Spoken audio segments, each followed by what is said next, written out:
Hey everyone, welcome back to another Impish Creations vlog, work in progress video. Here's what I'm doing. It's a Saturday and keeping busy.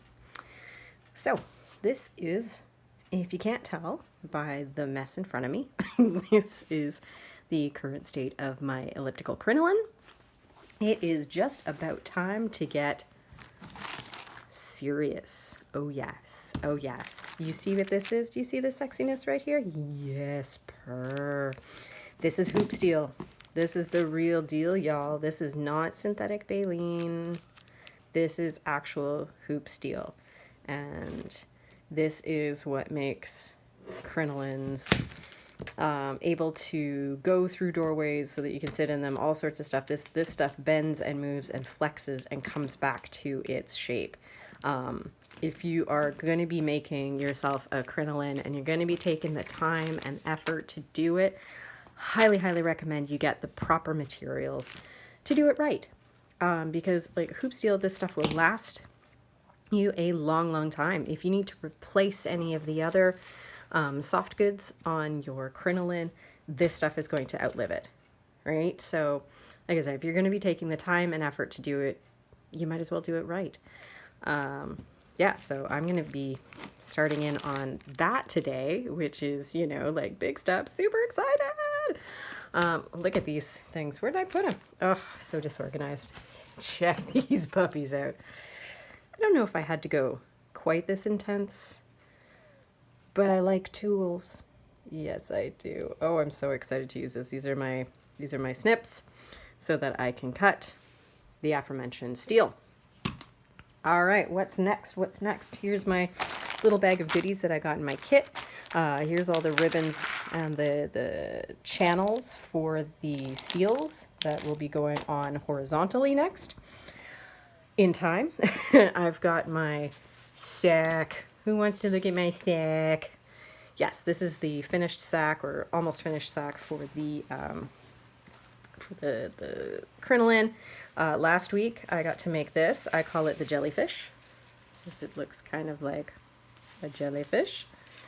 Really proud of this. I followed kind of what my fairy godfather had done. There's all my sewing marks. And I wedged everything in between the layers of fabric, just so that everything, it's a lot nicer, it's a lot cleaner.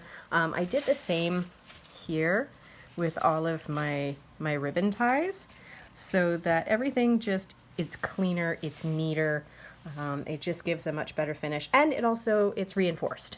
So, you know, there's a couple lines of stitching that are holding each of these ribbons in, so that's going to be great. But my kettle is going to boil in just a second, and I'm going to make myself some tea, and hopefully I'll show you some pictures of where I've got when I actually have some structured hoops in here.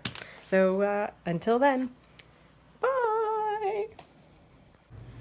Welcome back, everyone. This is day 2, i.e. Sunday, working on my elliptical this weekend, and I thought I would give you an update. Please excuse the sound of the dishwasher in the background. That's what the whirring and whooshing is doing. Anyways, so here's where we got to yesterday. I managed to get I keep wanting to say boning. I got all the hoop wires into the sack front here, my little kick sack, whatever you want to call it, and so that was good. Jellyfish. So, you know, there's just some suspension. There's some definite hoopage happening here. Oh, that's a useful shot. There we go. But I thought I'd give you the visual comparison of what I'm aiming for and kind of what I have to look forward to. Mainly all of these wonderful hoops. Now, my fairy godfather worked from a different kit than I am. Yes, we work from the same pattern, but different kits.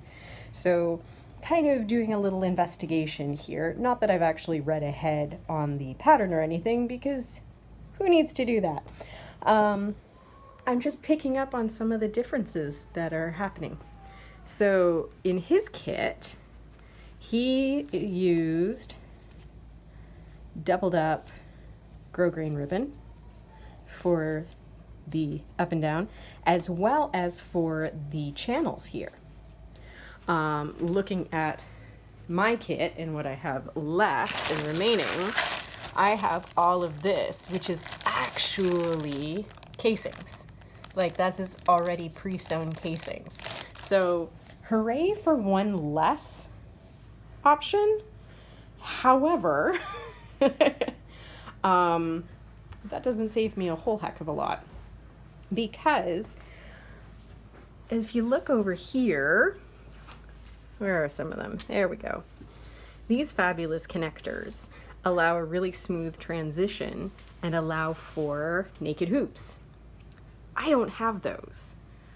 And I don't think that I'm going to be using some duct tape to close these, which means these are going to be covered by casings on mine, which means I've got to sew all the casings to all of these uprights. Which is, you know, it's some work, but not huge amounts. I mean, you know, I can do it. And then, because I've got in here are connectors, round edged, sort of end pieces. And I have those, and I have 8. 1, 2, 3, 4, 5, 6, 7, 8. So that's probably what I'm gonna have, is mine is going to have casings all the way up and all the way down, as opposed to some naked wires, hoops, wires, bones, whatever. But yeah, see you. Delightful. Looks like I'm going to be cutting casings today. Again, not that I've read ahead or anything, but I'm really liking cutting the hoop steel, because oh my god, my tin snips cut that steel like butter. Oh, it's sexy. Anyways, we will see how far I get. I have already gone through one of my rolls of steel. And yeah, it was super fun. I'm seeing progress, and I'm really excited by this. So let's see where I get to. And of course, there's Queen of Hearts hanging out there, looking less than regal. All right, off to work. Bye.